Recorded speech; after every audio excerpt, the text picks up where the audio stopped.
చేసుకోకుండా ఏం నువ్వు స్నానం చేయవా? అట్టే ఉంటావా? స్నానం చేసుకోకుండా అత్తిన కొడుక పట్టు.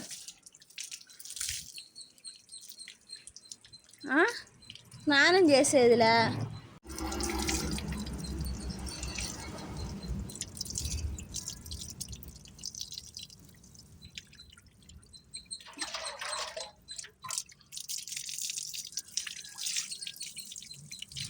ఇప్పుడేం సైలెంట్ స్నానం చేయించుకుంటున్నావే?